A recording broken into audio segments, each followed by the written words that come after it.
I am currently on a plane flying from the UK to Munich in Germany, where I am scheduled to interview this man.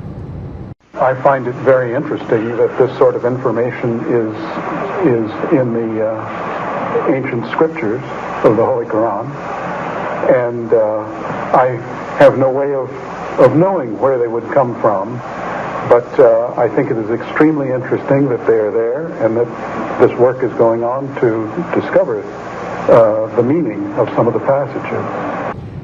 Now, allegedly at some point he was asked, what do you think is the origin of the text in the Quran? To which apparently he's supposed to have replied, well, I would think it must be the divine being. Now this is going to be interesting.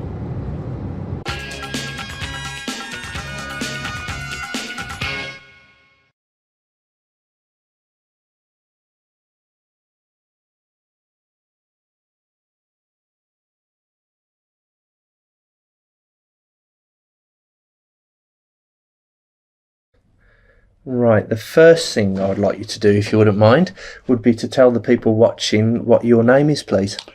William W. Hay. Now, are you the William W. Hay who appeared in the video I'm about to show you now? I find it very interesting. Yes, that's me, and that was in Islamabad in 1984, I believe. 1984. Right. Let's see. Well, that was the answer to my next question. When and where was this video? So we're saving on time. Right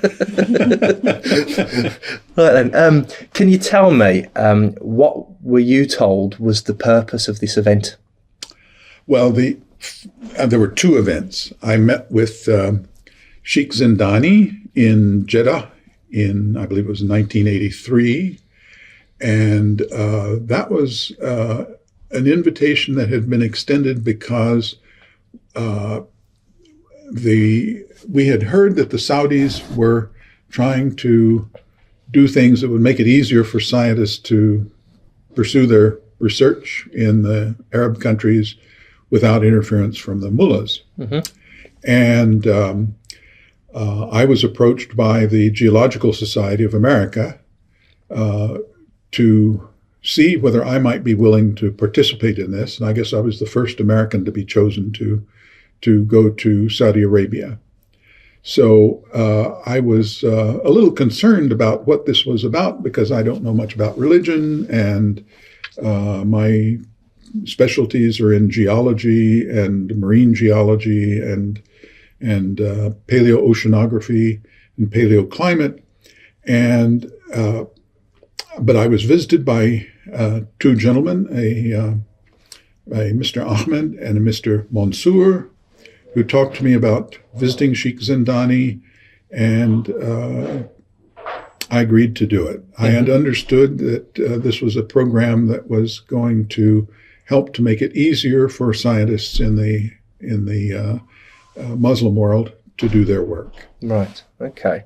Can you describe what happened upon your arrival? The first event was Jeddah, did you say? That's right. So could you describe what happened when you arrived at Jeddah? Well, I arrived at Jeddah and was taken to a hotel, the Meridian, and then for about 4 days, each day I would visit Sheikh Zindani, and we would have a discussion about different topics that he was interested in. Very, very pleasant man to talk to, and so on. And he felt that there were certain passages in the Quran that were not readily explained except in terms of modern science. Mm-hmm. So I was curious to learn about those, and we had good conversations. Mm-hmm. Toward the end, we settled on one topic that they wanted me to talk about, which was about internal waves in the ocean. Well, this is a pretty esoteric topic, and I was really curious as to how there could be anything in the Quran about it. But actually, there is knowledge of these that goes back a long, long way. The Vikings knew about them and so on. I was asking whether Muhammad had ever been to sea or had been talking to sailors, and I was assured that he had never even seen the sea and never talked to sailors, and he was illiterate and would not have had any knowledge about these sorts of things. So I said, well, if there were no possibility that he had ever heard any of this or this or this or this, then I made the statement, well, then you could say it was information from a divine being, but that would require a lot of proof. You would have to be sure that none of these other things had happened, and that what didn't seem to be evidence that one could exclude them from having happened. So when you were saying, so I noticed the thing with the interview that's being distributed. You're saying that the information in the text presented to you was quite interesting, and that it's good that they're trying to work out the origins of this text. And then the video cuts immediately to a new scene where you say it must be from the divine being. Now, the accounts that I've got, there's one here, which is a Quran, which has got claims for scientific miracles in, and you're listed in the back. And it says, for that part, and when he was asked about the source of the Quran, he replied, well, I would think it must be the divine being. So are you saying that that is a misrepresentation? That's a misrepresentation. Okay. There's no question about that. At the meeting, and now that was, I think those quotes are all, or the video is from the meeting in Islamabad, which was a year later, which was a larger conference. Mm-hmm. At the meeting in Jeddah, we had a final session that was filmed out on a boat. And again, the sheikh went through his list of things, and I explained all the things that I thought might not be true. Yeah. That things that Muhammad might have known, and so on and so forth. And he said, but if we exclude all of those, then what is the conclusion? Well, then I said, well, then you could conclude it could have come from a divine being. Yeah. What came after that is, of course, recorded, and that is I think I made a statement, but I don't think that's what happened. So effectively what he'd done was to say, look at this information. You'd presented lots of various ways that he could have known it through purely natural means. And he said, well, what if he'd never did this? What if this isn't true? What if this isn't true?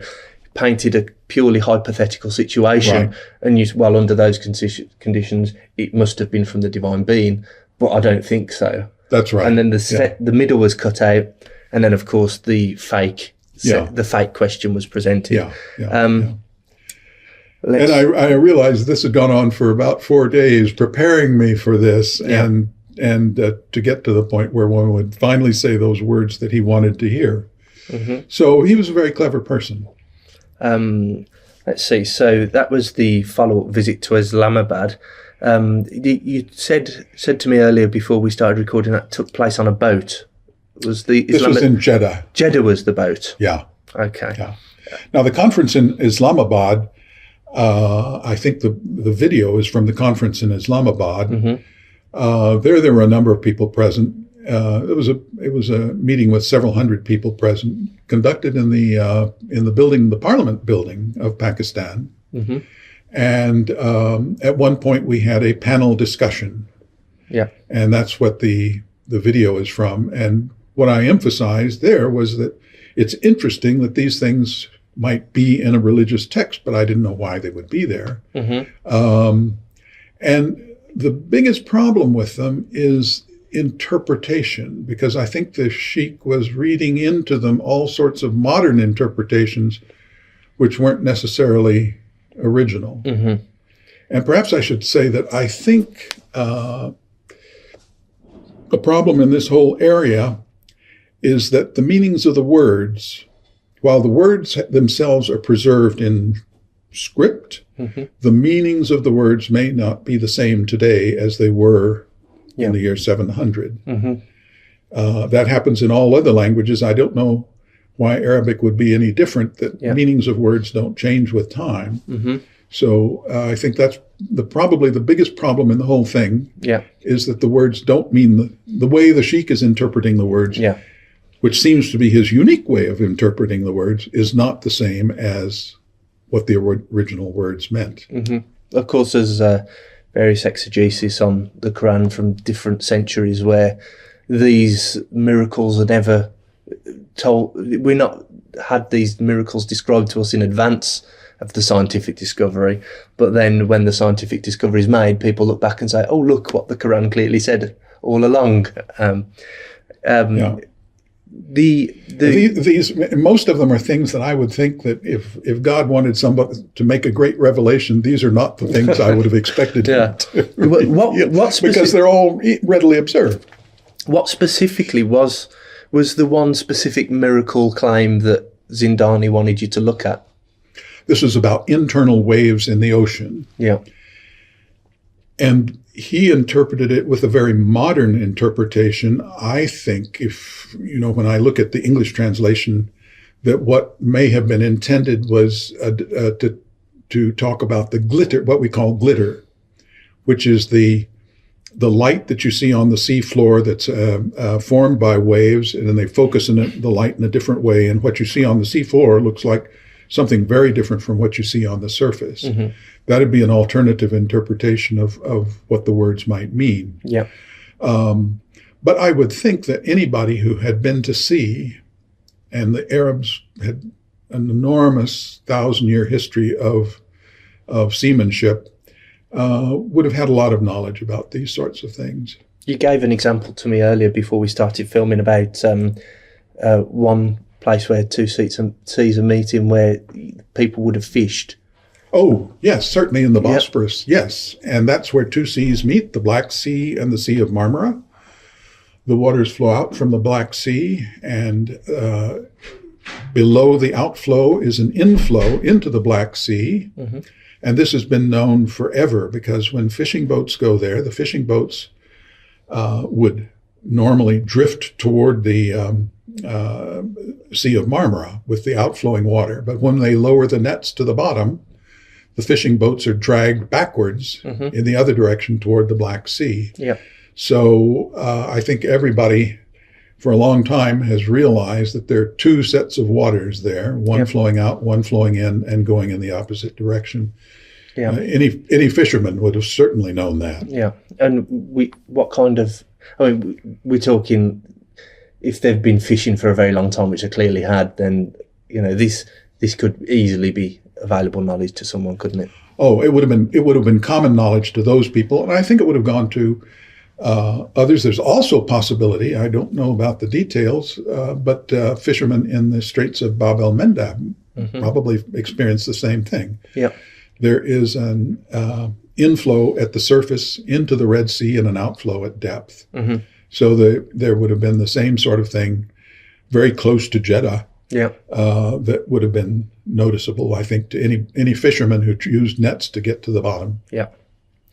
Okay. Now, in light of your previous questions, I'll ask the next question somewhat in jest. Did you become a Muslim? No. Okay.